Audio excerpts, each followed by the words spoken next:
Time line: پاک ایران سرحد کشیدگی پہلی بار نہیں، اس سے پہلے کب کب کیا ہوا؟ یہ پہلا موقع نہیں ہے جب پاک ایران سرحدی علاقہ غیر مستحکم صورتحال سے دوچار ہے، بلکہ ماضی میں بھی اسے تناؤ کا سامنا کرنا پڑا۔ ماضی کے چند ایسے واقعات کا خلاصہ یہاں آپ کو بتاتے ہیں جن کی وجہ سے دونوں برادر ممالک کے درمیان سفارتی تعلقات کشیدہ ہو گئے۔ دسمبر 2023: ایران کی جانب سے کالعدم قرار دی گئی دہشت گرد تنظیم جیش العدل نے پچھلے سال دسمبر میں ایرانی قصبے راسک میں پولیس اسٹیشن پر حملے کیے، جس کی پاکستان نے شدید الفاظ میں مذمت کی تھی۔ تاہم ان حملوں کی ذمہ داری دہشت گرد تنظیم جیش العدل نے قبول کی، جسے ایران پہلے ہی کالعدم قرار دے چکا ہے۔ جون 2023: پچھلے سال جون میں بلوچستان کے ضلع کیچ کے ایک علاقے میں دہشت گرد مسلح گروہ نے 2 پاکستانی فوجیوں کو شہید کر دیا تھا۔ ISPR کے مطابق باغی گروہوں کے خلاف جوابی کارروائی کے دوران دہشت گردوں نے ایران فرار ہونے کی کوشش کی، جسے ناکام بنانے کے لیے پاک فوج نے ایرانی حکام سے رابطہ کیا اور دباؤ ڈالا کہ باغی گروہوں کو پناہ دینا بند کر دیں۔ اپریل 2023: ISPR کے مطابق ضلع کیچ میں ایرانی باغی گروپوں نے جلگئی سیکٹر میں پاک افواج کے 4 جوانوں کو شہید کیا۔ جنوری 2023: سابق وزیر اعظم شہباز شریف نے ایران سے منسلک بلوچستان کے سرحدی علاقے میں 4 سیکیورٹی اہلکاروں کی شہادت کی مذمت کی تھی۔ پنجگور ضلع کے چکاب سیکٹر میں حملے کے بعد پاکستان کی وزارت خارجہ نے ایران پر زور دیا تھا کہ وہ اس معاملے کی تحقیقات کرے اور قصورواروں کا احتساب کرے۔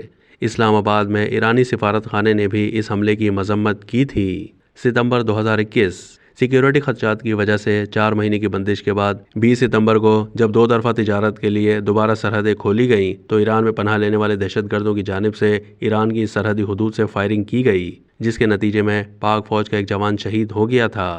فروری 2021: ایران کے مطابق ان کے 2 انٹیلیجنس اہلکاروں کو دہشت گردوں نے پکڑ لیا، جنہیں بچانے کے لیے ایرانی فوج پاکستانی حدود میں داخل ہو گئی۔ اپریل 2019: 20 اپریل 2019 کو سابق وزیر خارجہ شاہ محمود قریشی نے میڈیا سے گفتگو کرتے ہوئے بتایا کہ بلوچستان میں مسافر بس کو ایرانی علیحدگی پسند گروپ کے مسلح افراد نے نشانہ بنایا۔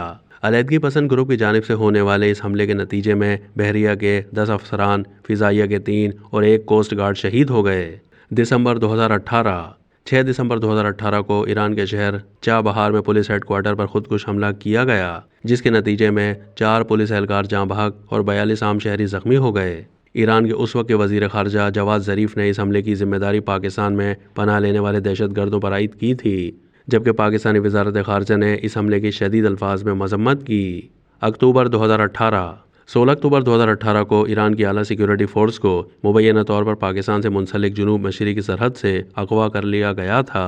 اس کی ذمہ داری جیش العدل تنظیم نے قبول کی تھی۔ پاکستانی سیکیورٹی فورسز نے اس مسلح گروپ سے اغوا ہونے والے 12 میں سے کم از کم 5 کو بازیاب کرانے میں ایران کی مدد کی تھی۔ اپریل 2018: 17 اپریل 2018 کو ایرانی انقلاب گروہ کے مطابق صوبہ سیستان بلوچستان کے شہر میر جاویہ میں ایک سرحدی چوکی پر دہشت گردوں کے حملے کے نتیجے میں 3 ایرانی سیکیورٹی اہلکار مارے گئے۔ جون 2017: 22 جون 2017 کو پاکستان کے دفتر خارجہ کے مطابق پاکستانی فضائیہ نے پاکستان کے علاقے پنجگور میں پرواز کرنے والے ایک ایرانی ڈرون کو مار گرایا۔ یہ پہلا موقع تھا جب پاکستان نے ایران کا کوئی ڈرون مار گرایا تھا۔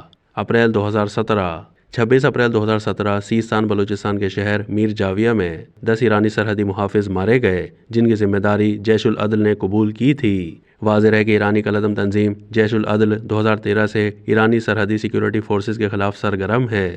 2013 میں پاک ایران سرحد پر گھات لگا کر کیے گئے حملے میں 14 ایرانی فوجی مارے گئے تھے، جبکہ 2014 میں ایرانی سیکیورٹی فورسز کے کم از کم 5 ارکان کو اغوا کیا گیا تھا۔ تاہم اس سے پہلے دسمبر 2010 میں چابہار میں ایک مسجد کے قریب خودکش حملہ کیا گیا، جس کے نتیجے میں 41 افراد شہید اور 90 افراد زخمی ہوئے تھے۔ واضح ہے کہ ایرانی سیکیورٹی فورسز نے منگل کی رات پاکستان کی فضائی حدود کی خلاف ورزی کرتے ہوئے بلوچستان میں جیش العدل نامی تنظیم کے 2 ٹھکانوں پر میزائل اور ڈرون حملے کیے۔ پاکستان نے ان حملوں کی مذمت کرتے ہوئے ایران سے اپنے سفیر کو واپس بلا لیا، جبکہ پاکستان میں مقیم ایرانی سفیر کو ملک بدر کر دیا گیا ہے۔ ایرانی سیکیورٹی فورسز کی جانب سے کی گئی اس خلاف ورزی کے نتیجے میں جوابی کارروائی کرتے ہوئے پاکستان نے آپریشن مرگ بر سرمچار کا آغاز کیا اور ایران میں موجود دہشت گردوں کے ٹھکانوں کو نشانہ بنایا۔ اس انٹیلیجنس بیسڈ آپریشن میں متعدد دہشت گرد مارے گئے۔